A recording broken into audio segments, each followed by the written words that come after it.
Welcome back to Uniquely Ordinary. My name is Sam, your host, and thank you guys so much for clicking on this and listening to this today. If you're new here, like I said, my name's Sam. This is my podcast, Uniquely Ordinary, and I've kind of rebranded it this year, I guess you could say. I am doing this on YouTube as well now, because I know people like to watch in different ways. Some people like to watch, some people like to listen, some people like to both, or you can go and comment on this now. You know, just a separate little avenue for this as well. And then 2, I am kind of going a different route this time. Before it was like advice, life advice, kind of stuff like that, which I'm still doing, but I really just want this to be a calm and chill place that you can come and relate.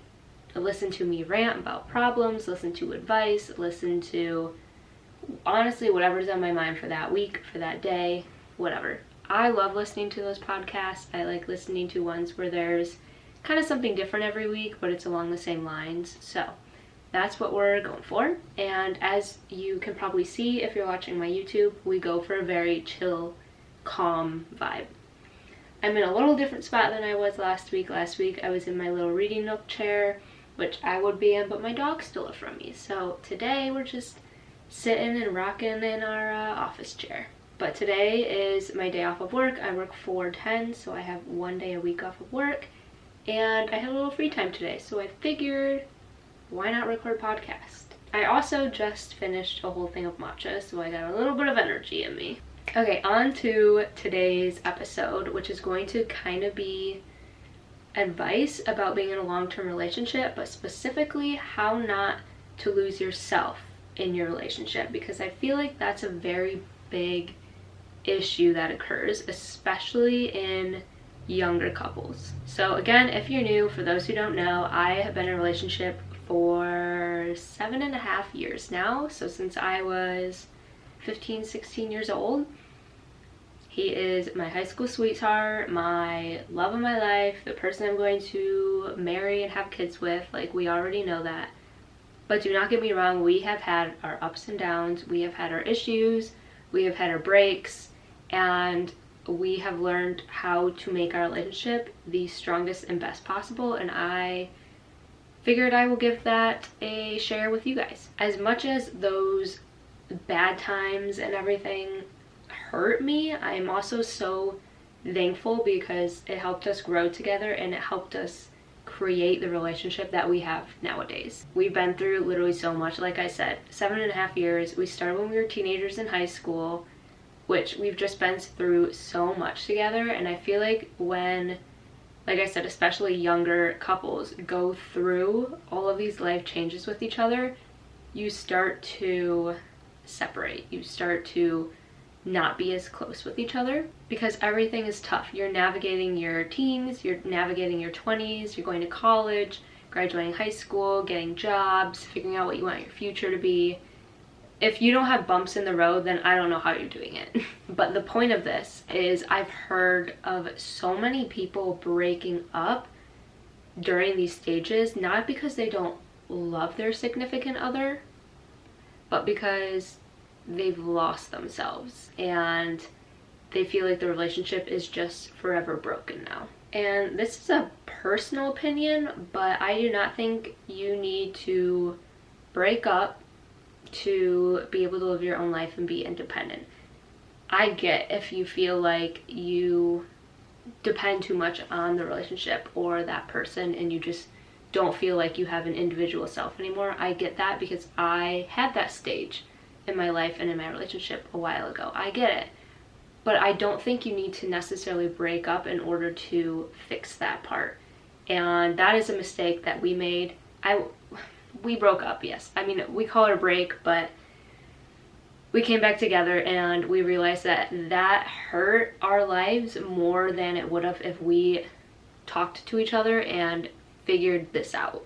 And I'm not saying do not break up, because there are people that need to. There are people who have very toxic, bad relationships. There are people who should not be together forever. There are people who fall out of love and just cannot mend that relationship anymore. And if that's you, please get out of your relationship and go be happy with somebody else or by yourself or whatever you want to do. I'm not saying you cannot break up with this person, but I'm saying if you do love them and you do want a future with them and you just need to figure out how to find yourself and have your own life as well as be in a relationship, then I'm trying to give you advice. Like I said, this is just my own personal opinion and things that I've gone through myself that I've learned in my own relationship. Many people will have different opinions or have to tailor it to them in their own lives or have done the same thing and it didn't work for them. I'm just telling you my opinion and what worked for me. My first tip or advice is to find your own individual activities that you enjoy and find time to make time for those, if that makes any sense. Find your own individual activities that you enjoy and make time for it. Prioritize your alone time. I know it's hard, especially when you're in a relationship for so long, and if you live with that person or you see that person every day, it can be hard, but you really need to prioritize it. Alone time is so good for everybody.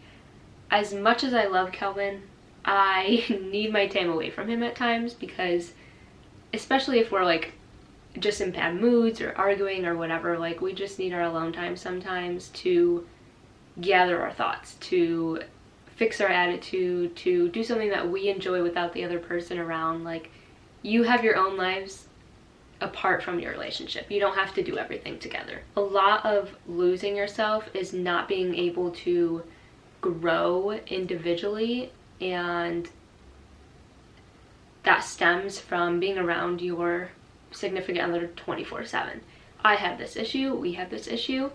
We were around each other literally every second of every day. We worked with each other, we didn't go to school with each other, but it was during the pandemic, I guess, the end of college. So we were both doing like online school at home together. We worked together, we were unemployed together during COVID. He was always at my house. He doesn't have a great family situation, like literally 24/7 besides to sleep. And sometimes that can make you lose yourself. You become one person instead of your two individual selves in a relationship. You will probably start to grow sick of each other, start arguing more, and end up growing apart instead of together. And the only way to grow together is to do things that you enjoy on your own as well as together. I feel like I'm just repeating myself with this one, but so we'll move on to the second tip. Take yourself out on dates, and I mean you. And this is different kind of than finding your own individual activities that you enjoy, because that could be like your own little hobbies is what I meant. This is actually taking yourself out on a date alone. Go to the movies, go shopping, go to a coffee shop and get breakfast or dinner, whatever you're comfortable with. I'm not comfortable with everything. I have bad social anxiety, so I don't like doing a lot of things on my own, but I do make sure to go by myself on a little date here and there, maybe like once a month or something. Go out shopping, go to a coffee shop, whatever it is. It will not only help your relationship, but also you, because just think of it, when you're on a date with a significant other, you are talking to them, you're learning about them, you are bonding with them, all of this stuff. And you can do that with yourself as well. You can figure out who you are internally by going on a date with yourself. So yeah, I feel like that's not something that a lot of people do unless they're single, because they always do things together. So I think that is very important. So third tip is both of you need to try new things. And no, I do not necessarily mean sexually, unless that is what you want. I mean in general. Go out and do new things together, because if you're doing the same things over and over again, it will get so boring and you will just feel like you're going through life through the motions together. And I think trying new things is a good way to kind of keep yourself in the honeymoon stage, which you won't always be in the honeymoon stage, don't get me wrong, but you won't grow into just having a routine with each other, going through the motions, and just barely even noticing each other is there anymore. You need to get outside your comfort zones and go do something new that you will enjoy, have fun with, something you never thought of doing. Find events that are going around where you live. Go find something you haven't done before. Go to a museum, an art museum, a different kind of shopping place. Like, I don't know, literally anything that's new. Do a new sport together. Go on a trip somewhere new together. Like, anything that's new that you haven't done before, because like I said, you don't want to fall into that routine where you're just going through the motions. And again, I suggest doing this once a month if you could, because it doesn't have to be anything big. Like I said, it could literally just go ice skating, go on a hike somewhere you've never been, like little things like that. Go kayaking, go canoeing, go to a beach you've never been to, go snowboarding, go build a treehouse. I don't know, anything you want. Fourth tip, which you've probably heard a billion, quadrillion, whatever times, but communication is key. And as much as we all know this, we need to be better at it. And I am still working on my communication. Calvin's still working on his communication. Everyone will probably always be working on their communication, but as long as we're working on it and getting better at it, that's what matters. Because it really is the key to your relationship working. Make sure your partner knows how you're feeling and that they support you in your individual activities that you're doing. Make sure they support you in your feelings and they don't make you feel like you're not valid. And make sure you are expressing yourself as well, because if you just say, I'm fine, everything's fine, whatever, I don't want to argue, like, you're going to bottle that up and that's just going to come out during another argument. And your significant other is not going to know what's wrong. They're going to guess. They're going to assume things. And if you don't tell them, then you're both wrong and you're both going to just keep arguing with each other. Literally communicate anything. Even if it's something that you think is dumb, you are valid, and your significant other needs to understand you, and they can't do that if you cannot communicate with them. And that's all I'm going to say about communication, because I know everyone always says communicate, communicate, communicate. Tip number, I already lost track, but next tip. Do not let your partner's personality become your own. Keep your own uniqueness and strengths apart from your partner's. And again, you're going to inherit things from your significant other no matter what. I am a complete different person than I was when I first met Calvin, and let me tell you, we both have traits and things from our personality that we have pulled from each other, but the good parts. And I still kept all my own. I just feel like I added certain things. Like, my fashion is a little bit different because of Calvin. The way I view things is a little bit different because of Calvin. But I still kept my own individualness as well. I feel like a lot of times when you mesh together, you become one person instead of two that's in a relationship together. You still need to be your individual selves with your own opinions, your own thoughts, your own uniqueness, your own strengths, your own personality, and not mesh all that together, or else I don't know how to word it, but like, you guys fell in love with each other because of your own individualness. You need to keep that rather than losing it and just becoming one. Next. Again, I lost track. I don't know. Next. Learn each other's love languages. I cannot stress this enough. And Calvin took a really long time to try to understand. He's still trying to understand how this love language stuff works. It's a guy thing. They're a little bit different than girls. But I think this is very important for giving and receiving love. It's so important because everyone is different. How you perceive an act of love could be very different from your partner. So you need to make sure both of you understand what the other considers love. Because if I consider it one way and that's how I give it, but that's not how he receives love or perceives love, then he's not going to feel loved, if that makes sense. Let me give you an example. Let's say, I don't know, I'm just going to throw random things out there. My love language is acts of service and my partner's is physical touch, but we never talk about this with each other. so we didn't know what each other's love language was. Then I wouldn't know that his is physical touch. I would just assume love is doing acts of service because that's what my love language is. So I would keep showing love as doing things, doing acts of service for him, because that's what I consider love is. However, if my partner's is physical touch and not acts of service, then he's not going to see this as love. He's just going to see it as me doing things around the house, me doing things for him. Like, that he's not going to view it as love. He's just going to see it as something going on about the day. He's going to, or she, I'm just using an example in my relationship, he is going to think that I am not giving him any love because I'm not doing the physical touch aspect.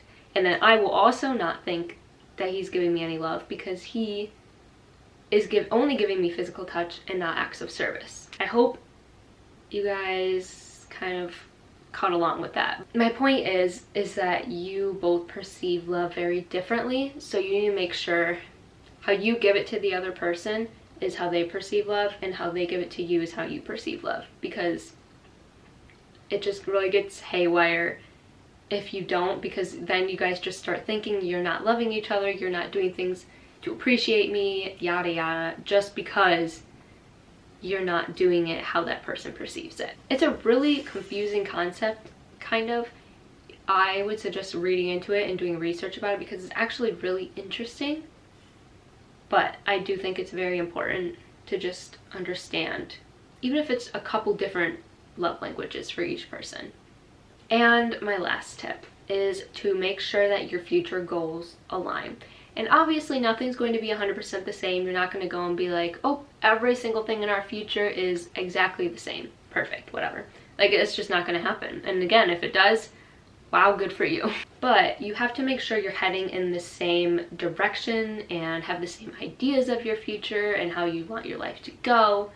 And then if you don't, which you 99% of the chance will, at least little things here and there, you just discuss on how to make this future life yours together instead of just your own individual ideas, which kind of contraindicates what I was saying before. I each have to be your own individual person, which is still true, but your goals need to be together.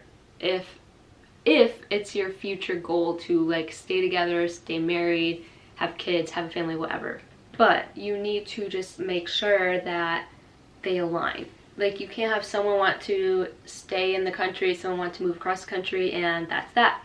If that's that, it's not going to work. Someone wants kids, someone doesn't. Not going to work. Someone wants to be married, someone doesn't. That's kind of stuff isn't just not going to work. So first of all, you need to talk about those big things, but second of all, also talk about little things. What kind of house do you want? What kind of pets do you want? How many kids do you want? Where do you want to live? What kind of career do you want? Little things like that that could cause disagreements and maybe little arguments here and there, but you need to talk about it and kind of come to a compromise, or just talk about why you want that and they want that, and come to a goal together rather than keeping all of your goals separate. I hope this all makes sense. Also, my cat is here to visit. But I hope this all makes sense. It makes sense in my head, but it's kind of hard to reciprocate. But those are a lot of the, I guess, tips and tricks, things I've learned in my own relationship. A lot of people asked how we've stayed in a relationship for so long, especially going through all of these life changes that we've had in our life. And I think we have started to align very well together. We mesh very well together. We each have our own individual lives, but we also love our life together. And I am more in love with him than I have ever been in my entire life. Every day it grows stronger. So thank you guys for listening or watching, whatever you're doing. If you clicked on this and you enjoyed it, thank you so much. This is what the goal of this is, and I will see you in my next episode. I don't think it'll help to be just boxing your room. It's not like you to lose.